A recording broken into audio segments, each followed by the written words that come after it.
तुम समझाओ तो हैदर की तीसरी पत्नी को समझाओ, इंदिरा को समझाओ।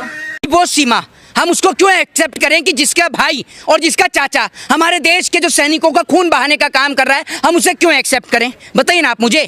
शर्म बची है नहीं बची है? बिल्कुल भी। पूरे धर्म की नैया पलट कर दी।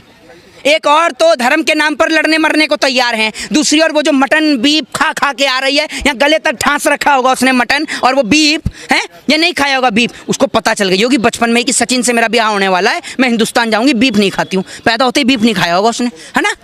नहीं खाया, खाया नहीं खाया उसने, ये तो स्वीकारा ही नहीं। हाँ, ये कभी पूछा ही नहीं किसी। दोस्तों आज मैं बात करूंगा सीमा हैदर भगोड़ी के बारे में, गुलाम हैदर के बारे में और मोमिन मलिक सर की नई अपडेट के बारे में। दोस्तों आपको ये बात अच्छे से पता ही होगी और ये बात आप सब जानते ही होंगे कि ये भगोड़ी अभी तक सचिन के साथ रह रही है और वहाँ पर रहने के बाद ये अय्याशी और नाच गाने और लोगों को बिगाड़ने का काम कर रही है। दोस्तों ये बात भी आपको पता होगी, ये हमारे देश में इलीगल घुसी है और हमारे देश के अंदर कानून का मजाक बना रही है। दोस्तों हमारा कानून इस सीमा हैदर को ज़रूर सज़ा देगा। कोर्ट, हमारी कोर्ट जो देश की है, वो इस सीमा हैदर पर बहुत जल्द एक्शन लेने वाली है, क्योंकि मोमिन मलिक सर की एक अपडेट आई है। वो ये है कि मोमिन सर अभी तक सीमा हैदर का पीछा नहीं छोड़ा है और मोमिन सर इस सीमा हैदर पर अंदर ही अंदर कार्रवाई कर रहे हैं और इस पर ऐसी इतनी बड़ी कार्रवाई कर कर वो सबको बताने जा रहे हैं, जिसको सुनने के बाद आप सबको खुशी मिलेगी। दोस्तों अभी मैं आपको जो वीडियो दिखाऊंगा उस वीडियो में आपको सीमा भगोड़ी की बैंड बजते हुए देखने को मिलेगी। मगर दोस्तों ये वीडियो दिखाने से पहले मेरी आपसे गुजारिश है, आज का मेरा ये वीडियो पूरा एंड तक जरूर देखें।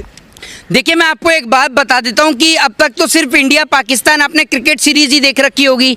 ये बच्चों को लाने ले जाने वाली और लड़कियां लाने ले जाने वाली ये नई सीरीज स्टार्ट हुई है और अभी इस सीरीज के अंदर मैं ये देख रहा हूं कि कहीं और कोई देश इंटरप्ट ना कर दे बीच में। लेकिन आपको ये देखना होगा और ये देखना बड़ा दिलचस्प है। लेकिन मैं आपको बता दूं कि जो बच्चों की जो कस्टडी है, जो बच्चों की जो कस्टडी है, वो जुडिशियल कस्टडी जो है वो कोर्ट तय करता है कि बच्चों की कस्टडी वो माँ के हाथ में दी जाए या पिता के हाथ में हैंडओवर की जाए। ये जो कस्टडी का जो मैटर है ये तो कोर्ट तय करेगा। लेकिन दूसरी बात ये है कि एक और ये देखा जा रहा था कि सीमा के पास में जो है वो खाने को नहीं है कुछ भी, ऐसा दिखाया जा रहा था। और वहाँ पर उनके ससुर जी ने कहा था, लेकिन अब तो मूवी ऑफर होने लगी है, सीमा की वाह होने लगी। और सीमा को हैदर भी मत कहिएगा, सीमा सचिन मीणा कहिएगा, उनके एपी सिंह ने, वकील ने कहा। नहीं, मैं आपको एक बात बता दूं, उनके जो वकील हैं एपी सिंह जो भी हैं, ठीक है, मैं आपको एक बात बताता हूं सीधे तौर पर। पहली बात तो ये है कि वो सीमा हम उसको क्यों एक्सेप्ट करें कि जिसका भाई और जिसका चाचा हमारे देश के जो सैनिकों का खून बहाने का काम कर रहा है, हम उसे क्यों एक्सेप्ट करें? ये बताइए ना आप मुझे। दूसरी बात ये, या फिर आप ये जो दो देशों के बीच जो नफरत की जो दीवार है इसका समापन करिए। ये जो दो देशों की जो नफरत की दीवार है इसका समापन करिए। मोहब्बत का बीज उगाया तो जा रहा है, आप लोग बीज को उगने ही नहीं दे रहे। समस्या तो यही। मैं आपसे एक चीज कह रहा हूं कि इस जो नफरत है, इस नफरत का समापन कौन करेगा? नफरत का समापन करेगी इस देश की सरकार। जब इस देश के प्रधानमंत्री पाकिस्तान बिरयानी खाने जाते हैं तो इस देश के प्रधानमंत्री को यह बात भी करनी चाहिए कि क्यों हमारे देश के अंदर जम्मू कश्मीर में सीज फायर तोड़ा जाता है पाकिस्तान की तरफ से, क्यों पाकिस्तान की ओर से घुसपैठियां हो, आतंकवादियों, टेररिस्ट हो, वो हमारे देश के अंदर आते हैं। इन सब चीजों पर भी तो अंकुश लगाया जाना चाहिए। दो देशों की राजनीति के चलते ये देश जो है वो आपस में किसी तरीके का आर्थिक संकट झेल रहा है। मैं आपको बता दूं, फिल्मों में ही प्यार मोहब्बत देखते रहेंगे, असल जिंदगी में देखते हैं तो स्वीकार ही नहीं कर पाते आप लोग। गाना नहीं सुना कि ओ जुल्मी मेरे यार तेरे कदमों के नीचे आ गई, अब तो वो 7 समुंदर पार करके आ चुकी है ना। देखिए मैं आपको एक चीज बता देता हूं, जो अपने बच्चों को छोड़कर आ गई, अपने बच्चों की नहीं हुई, आप ये सोच लीजिए, जो अपने बच्चों की, अपने परिवार की, अपने पिता की, अपने मजहब की, अपने देश की नहीं हुई, वो आपको लगता है कि हमारे देश की और क्या कहते हैं हमारे देश का जो लड़का है सचिन उसकी हो जाएगी? कैसी बातें करती हैं आप? आपको ये बात समझ नहीं आती? बच्चे तो लेकर आई है ना, बच्चों को लेकर आइए, चलिए ठीक है, अपने पति को तो छोड़कर आई है। 4 साल पहले ही उनके पति ने उन्हें छोड़ दिया, तलाक तलाक तलाक कह के। 4 साल से उन्हें पता ही नहीं था कहाँ रह रही है, कहाँ सो रही है, ये उन्होंने खुद कबूला। अच्छा, 4 साल से उन्हें पता ही नहीं था कि वो कहाँ रह रही हैं, कहाँ सो रही हैं, उन्हें पता ही नहीं था। तो बच्चे कैसे पल रहे थे, खाना कैसे आता था, कैसे पेट भरती थी? क्या सीमा मजबूरी में सब कुछ कर रही थी? क्या कर रही थी मजबूरी में? जरा आप ही बताइए, मुझे तो ऐसा लग रहा है आप ही सीमा की रूममेट या क्लासमेट रही हैं। साथ में थी क्या आप सीमा मुझे के? लग रहा है आपने इंटरव्यू नहीं देखे। मैंने खुद एपी सिंह का इंटरव्यू लिया है, वो जैसे तैसे गुजारा कर रही थी बस। नहीं, मैं आपको एक चीज बता दूं, बीच में उनके भाई वगैरह ने समर्थन किया है उनका। हाँ, तो उनके भाई, एक बात आप मुझे बताइए, उसका भाई तो पाकिस्तान की आर्मी में है ना, उसका भाई तो पाकिस्तान की आर्मी में है, वो समर्थन कर रहा है। एक बात आप मुझे बताइए, अगर हम यहाँ पर सीमा को एक्सेप्ट कर लेते हैं और कल को अगर भारत देश के अंदर कोई बड़ी दुर्घटना घटित हो जाती है तो उसका जिम्मेदार कौन है? इस देश के अंदर सर मैडम दो चीज़ क्रिएट करी जाती हैं, आज मैं आपको बता दूं।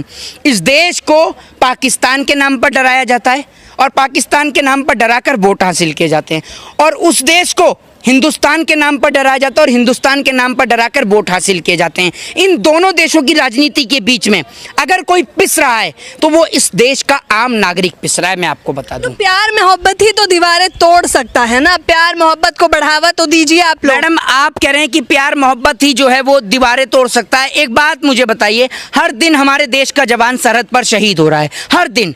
शायद ही ऐसा कोई दिन जाता होगा कि जब कहीं से हमारे को ये खबर सुनने को ना मिले। हफ्ते में तो एक दिन सुनने को मिलती है कि हमारे देश का जवान, आज एक जवान शहीद हुआ, कल दो जवान शहीद हुए। आप ये समझिए, हर सप्ताह महीने में हमें खबर सुनने को मिलती है कि हमारे देश का जवान जो है वो शहीद हो रहा है। तो हमारे देश का जवान फिर किस लिए लड़ाई लड़ रहा है? लड़ाई तो मैडम तिरंगे को लेकर ही है ना। जब वहां से लड़कियां आ रही हैं, इतना ही प्रेम और मोहब्बत चल रही है, तो क्यों इस देश का जवान शहीद हो? क्यों इस देश के अंदर कोई बहन विधवा हो? क्यों इस देश के अंदर कोई बेटी जो है वो अपने पिता को खोए? बताइए ना आप मुझे।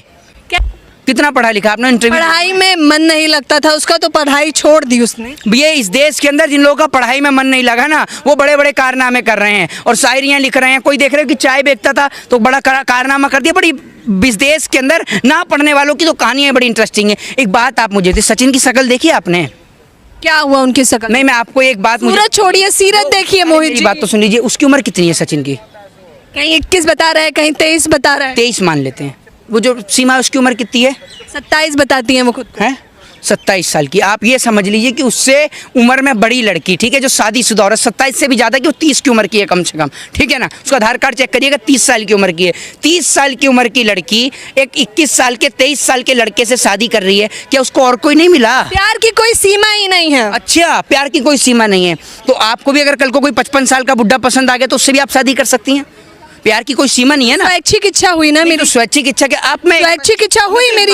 संविधान इजाजत देता है। कैसी बात कर रहे हैं? संविधान इजाजत देता है या नहीं? सीमा क्या पहली महिला है जो उम्र में? संविधान को इस बात में लाकर संविधान की गरिमा को अपमानित ना करें, संविधान को ना लाए। मेरी बात आप सुनिए। एक बात आप मुझे बताइए, क्या सीमा आंख से अंधी है? देख पाती है, नहीं देख पाती है? क्या कहना चाहते हैं? मैं आपको जवाब दूंगा। सूरत देख के प्यार करें। मैं आपसे कह रहा हूँ कि सीमा ने देखा था उसको, आज से पहले नहीं देखा था। देखा था पबजी पे। तो मैं पबजी पे देखा था। पबजी पे देखना होता है। इस देश में पबजी पे शादियां हो रही हैं। फेरे भी तो पबजी पे ही करा ली है उसने। कहीं फेरे भी पबजी पे ही करा ली हो। पबजी से लबजी हुआ, फिर उसके बाद तो आगे की कहानी सबको ही पता है। बेटा, खेलोगे पबजी तो एक दिन बेचोगे सब्जी। हालत वही हो जाने वाली है। अब ये जो जितने फिल्म के ऑफर आ रहे हैं ना, वो सब इसलिए आ रहे हैं क्योंकि मीडिया वहीं कैमरा टाने खड़ी है। इस देश की मीडिया को कोई काम थोड़ी है। किसको? अरे मेरे को काहे की जलन हो रही है? मेरे को काहे की जलन है? किस चीज़ की जलन है? आप तो बेगानी शादी में अब्दुल्ला दीवाने वाली बात कर रहे हैं। हमें किस चीज़ की जलन? हम इस देश से प्यार करते हैं, हम इस देश से मोहब्बत है। सनातनियों को सुंदर भाभी मिली है, इससे जलन है ना आपको? सुंदर भाभी मिली है? इस देश में सुंदरता की कमी है? हमारे देश की संस्कृति को, हमारे देश के कल्चर को, हमारे देश की वेशभूषा को विश्व में पूजा जाता है। कभी जाकर देखिए बांके बिहारी के मंदिर में, ठीक है ना, कभी मथुरा में जाकर देखिए, आपको दिखेगी सुंदरता क्या होती है। आप कहने की जलन हो रही है, सुंदरता पाकिस्तान से आएगी। हमारे हिंदुस्तान में क्या कम सुंदरी हैं? एक से एक सुंदरी हैं। मिस इंडिया का रिकॉर्ड जीतती है, मिस वर्ल्ड इंडिया जीतती हैं, हैं? अरे ये तो तमाम लोग भक्त कह रहे हैं कि सनातनी भाभी आई हैं, तुलसी की माला को पूजा करती हैं, गंगा स्नान करना चाहती हैं, वैष्णो देवी जाना चाहती हैं। भक्तों को तो इस बात की शर्म ही नहीं है कि जो महिला वहाँ पाकिस्तान में रहकर, एक और तो ये गाय को माता बांधते हैं, वो पाकिस्तान में रहकर उसने गाय का बीफ नहीं खाया होगा। बीफ नहीं खाया होगा उसने, हैं? अब स्वीकारा तो मंदिर में आरती करा लोगे। शर्म बची है? नहीं बची है बिल्कुल भी। पूरे धर्म की नैया पलट कर दी। एक और तो धर्म के नाम पर लड़ने मरने को तैयार हैं, दूसरी ओर वो जो मटन बीफ खा खा के आ रही है, यहाँ गले तक ठांस रखा होगा उसने मटन, और वो बीफ है ये नहीं खाया होगा बीफ। उसको पता चल गई होगी बचपन में कि सचिन से मेरा ब्याह होने वाला है, मैं हिंदुस्तान जाऊंगी, बीफ नहीं खाती हूँ। पैदा होते ही बीफ नहीं खाया होगा उसने, है ना? नहीं खाया? खाया नहीं खाया? उसने ये तो स्वीकारा ही नहीं। हाँ, ये कभी पूछा? जी हाँ दोस्तों, जो वीडियो आपने देखी दोस्तों, ये है मोहित शर्मा जो कि सीमा हैदर को लेकर पूरी जानकारी इस वीडियो में दी है कि सीमा हैदर एक जासूस है, हमारे देश के लिए खतरा है और सरकार इसे जो है तुरंत यहाँ से भगाए या इसे जेल के अंदर डाले। तो दोस्तों, इस वीडियो को लेकर आपकी क्या राय है, अपनी राय कमेंट बॉक्स में ज़रूर लिखें। मिलते हैं एक नई वीडियो के साथ और अपना ख्याल रखें।